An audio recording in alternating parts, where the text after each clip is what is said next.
Laplace transform. Now, Laplace transform is a mathematical tool which is used for analyzing circuits. Now, till now, we were dealing with analyzing the circuits in time domain. And in time domain, for example, suppose you have a circuit, say a voltage source in series with a resistor, inductor and capacitor. Let this be V of t, this is R, this is L and C, and this is the current flowing through the circuit. How will you write the KVL equation? V of t is equal to R into I of t plus L di by dt plus 1 by C integral I of t dt. So this is how we write the equation in time domain. The voltage drop across resistor is R into I of t. Voltage drop across inductor is L into di by dt. And voltage drop across capacitor is 1 by C integral I of t dt. Now solving this in time domain is a tedious task because the equation involves differentiation, integration, etc. So here there is a combination of various mathematical operations which we will have to deal with in order to find out the current flowing through the circuit. So here comes the importance of Laplace transform. Now basically by transform we mean transformation, the change. Now Laplace transform deals with the transformation from time domain to frequency domain. Okay, so this is the circuit in time domain. We are going to represent the circuit in another domain which is frequency domain, which will make the analysis much easier compared to time domain. So Laplace transform is a mathematical tool which transforms the circuit from time domain to frequency domain.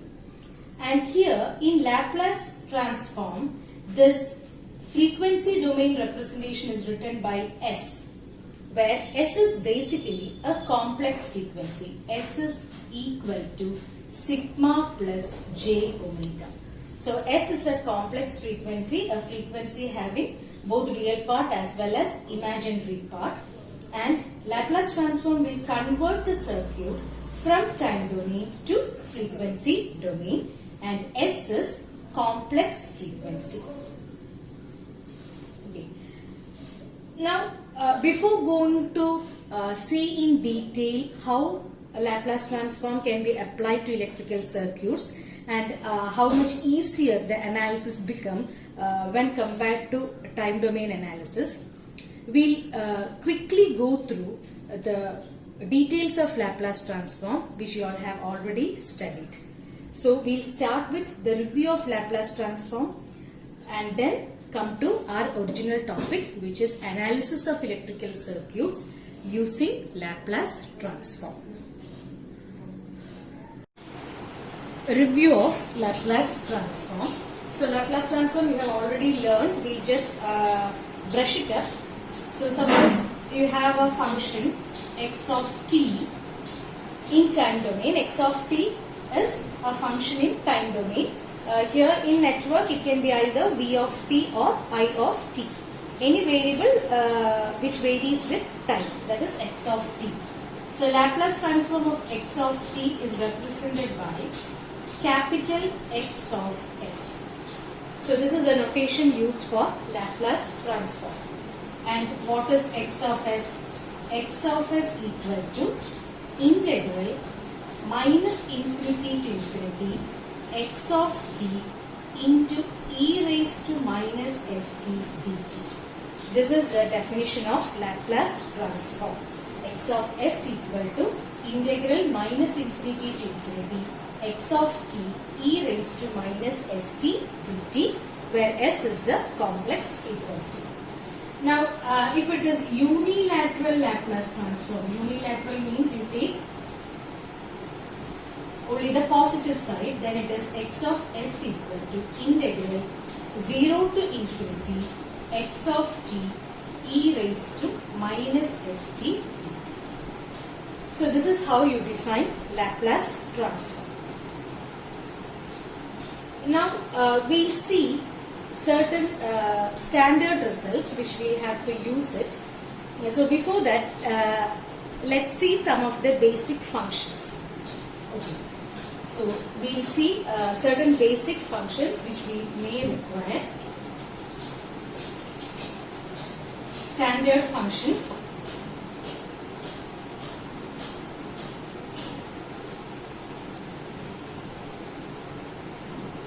The first one is unit step function. Unit step function, which is written as u of t. Okay. Now u of t, the function is this.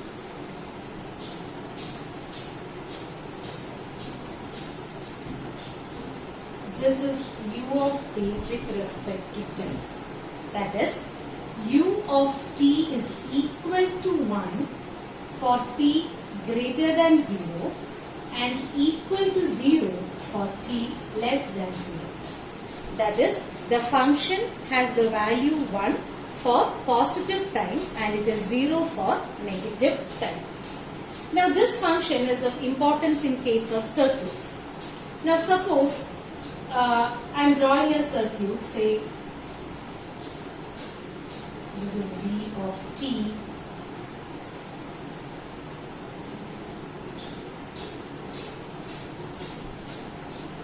Now consider this circuit, RLCD circuit, across which a voltage V of t is applied.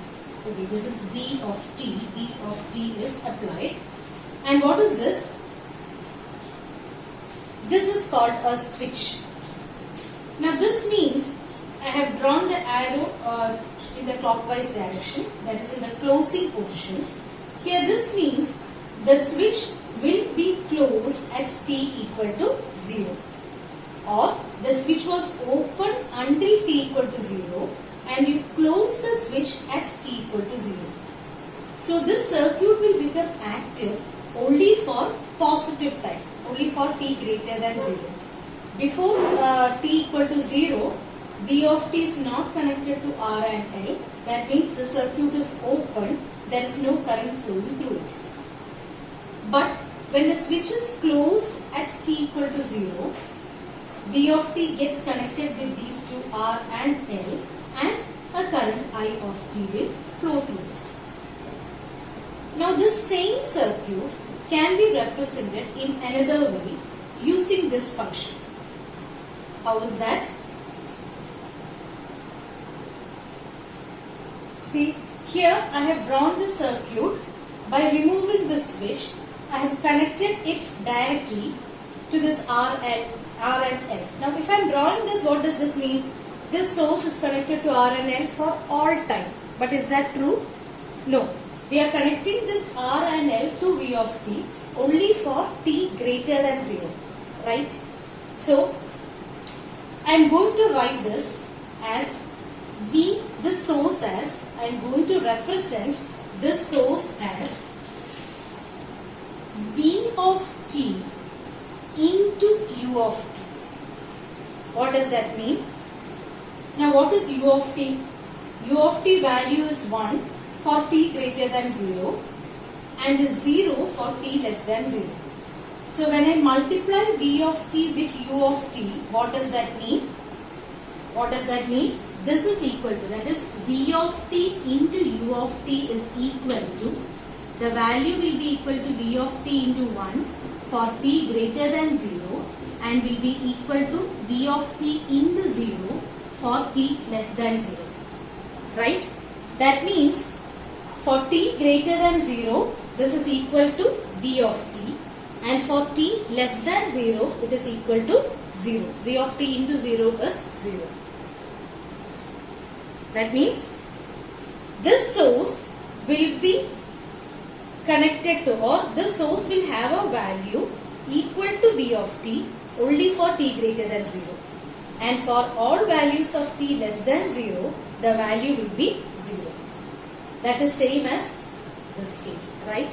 V of t will be connected to R and L only for t greater than 0. For t less than 0, it is not connected. It is not connected means here the value is 0. That is, this unit step function, you can use this to be equivalent to that of a switch. When you multiply the function, the source, whether it be voltage or current source, when you multiply it with a unit step function, that means that particular function will be applicable to the circuit only for t greater than 0. That is, you can replace this switch by multiplying the function with u of t. That is unit step function. Now, how will you find out the Laplace transform of this? What is the equation for Laplace transform? Laplace transform is x of s equal to integral minus infinity to infinity x of t into e raised to minus st dt. That is equal to integral. Here the function is present only for positive time. So it is 0 to infinity. What is the value? The value is 1. 1 into e raised to minus st dt, which is e raised to minus st by minus s integral 0 to infinity. That is minus 1 by s into, when you apply the upper limit, it will be e raised to minus s into infinity minus e raised to s into 0. That is minus 1 by s into e raised to minus infinity is, what is the value of e raised to minus infinity? It is 0 and e raised to 0 is 1. So this will be 0 and this is 1. So the answer is 1 by s, or Laplace transform of u of t. U of t, you put a double-sided arrow, right? LT there is 1 by s. Laplace transform of u of t is 1 by s.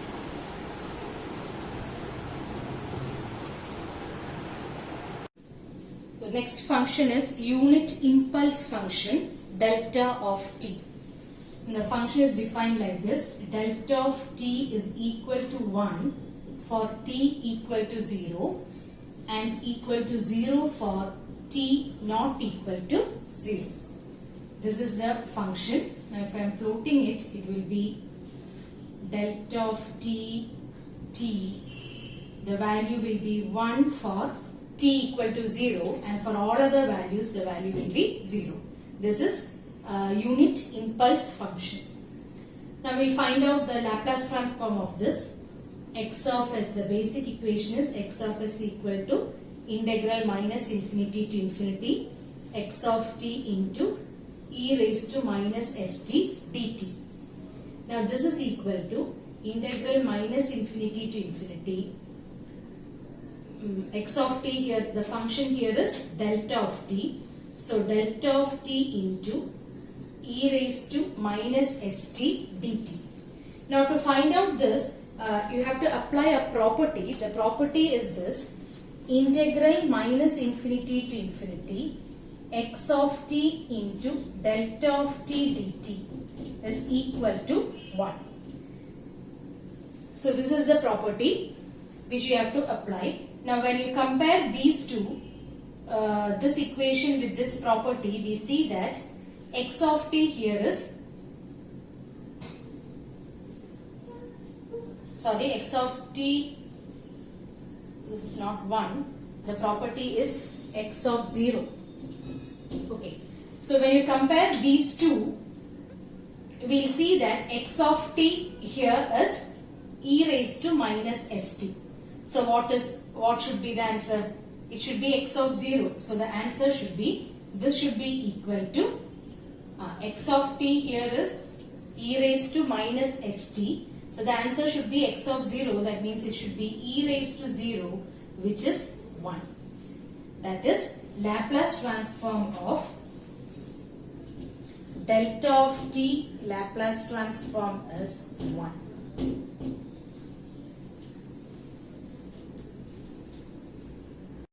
Unit ramp function r of t.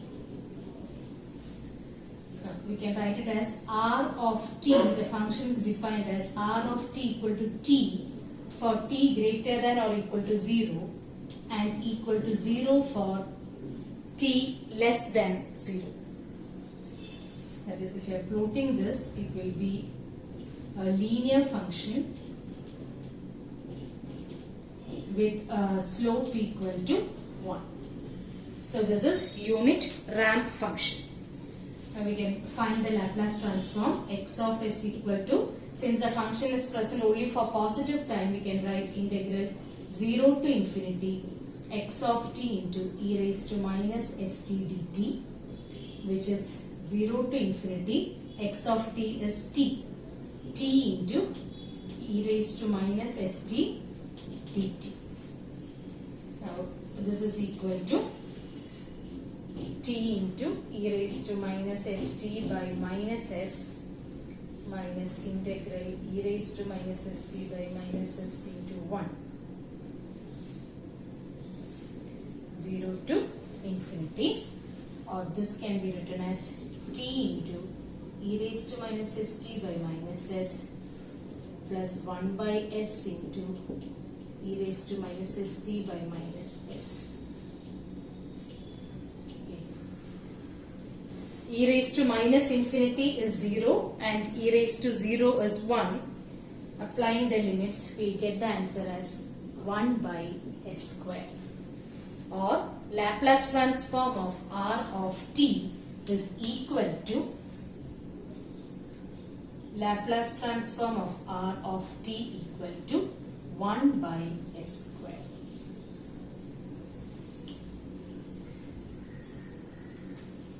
Okay. Now next we will see exponential function. Exponential function, the function is x of t equal to e raised to minus at. Okay. So if I am plotting this, we will get a exponentially decreasing function. This is e raised to minus at. At t equal to 0, the value will be 1. This is the function. Okay, now we'll find out the unilateral Laplace transform of this. That is, we'll find out x of s for positive time. X of s equal to integral 0 to infinity x of t into e raised to minus st dt. That is integral 0 to infinity e raised to minus at into e raised to minus st dt. Now this can be written as integral 0 to infinity e raised to minus of a plus st dt.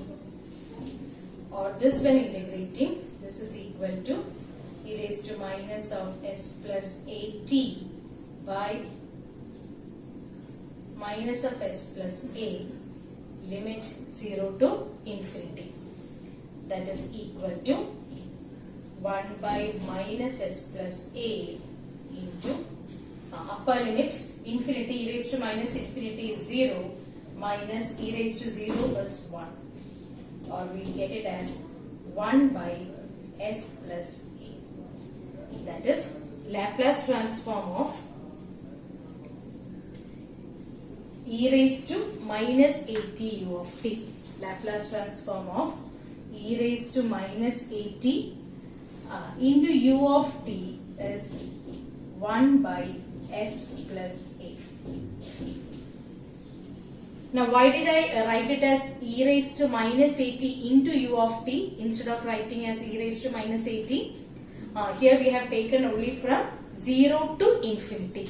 That is, we have taken only the positive side for t greater than 0.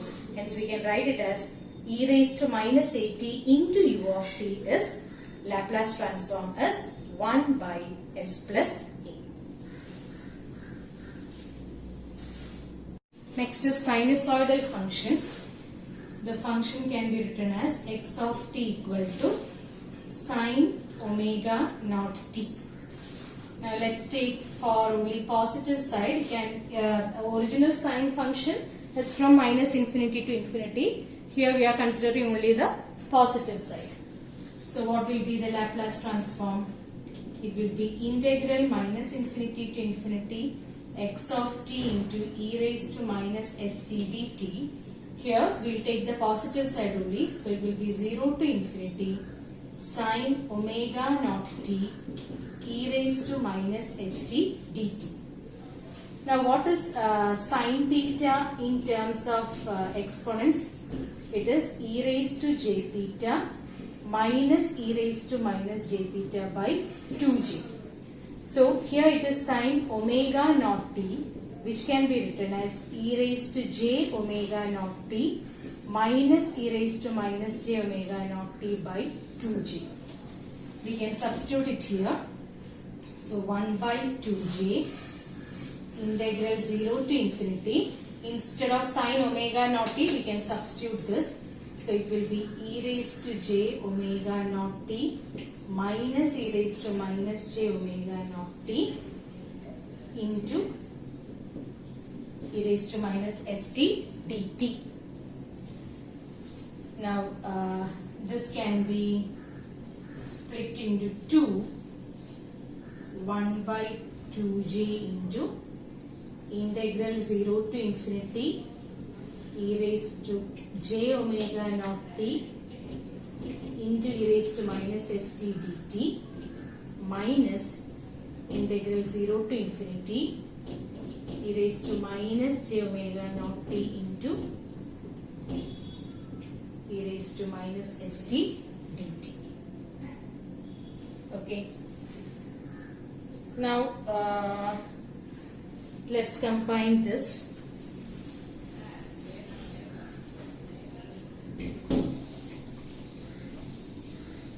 So this will be equal to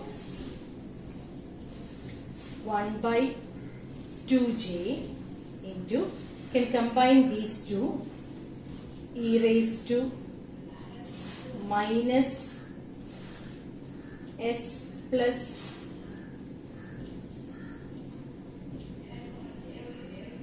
s minus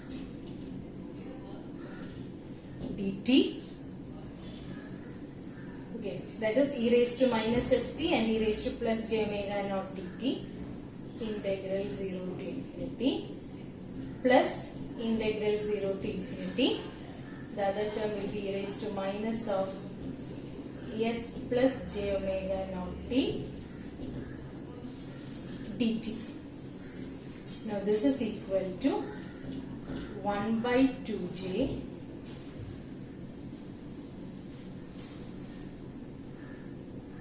we can integrate this. That will be e raised to minus omega naught t by minus of s minus into 0 to infinity plus raised to minus of s plus j omega t by minus of s plus j omega naught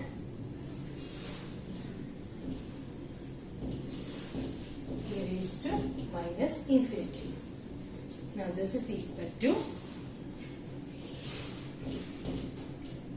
1 by 2j e raised to minus infinity is 0, e raised to 0 is 1, so it will be 1 by s minus j omega naught. Again here e raised to minus infinity is 0 and e raised to 0 will be 1. So it will be s minus j omega naught minus, oh sorry, here it is minus 1 by s plus j omega naught.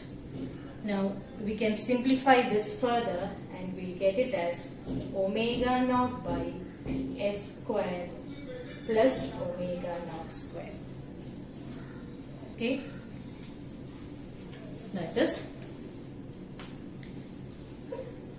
sine omega naught t Laplace transform as omega naught by s square plus omega naught square.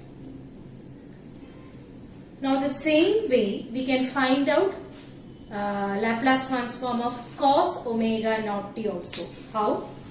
Now the only change here will be the formula for cos omega naught t in terms of exponent is e raised to j theta plus e raised to minus j theta by 2. So this is the equation for cos in terms of exponent. So in this place you will have to write it as e raised to j omega naught t plus e raised to minus j omega naught t by 2, and follow the same procedure, and you will get the final answer as cos omega naught t Laplace transform as s by s squared plus omega naught square. Okay, so these are the results for sine and cos. So these are the basic functions, and all these final results you should know in order to solve circuits. So let's summarize that. The standard results are u of t Laplace transform is 1 by s, delta of t Laplace transform is 1, r of t Laplace transform is 1 by s square, e raised to minus at u of t is 1 by s plus a. Similarly, we can write this also. E raised to at u of minus t will be 1 by s minus a. Then sine omega naught t is omega naught by s squared plus omega naught square, and cos omega naught t is s by s squared plus omega naught square. So these standard results you should know.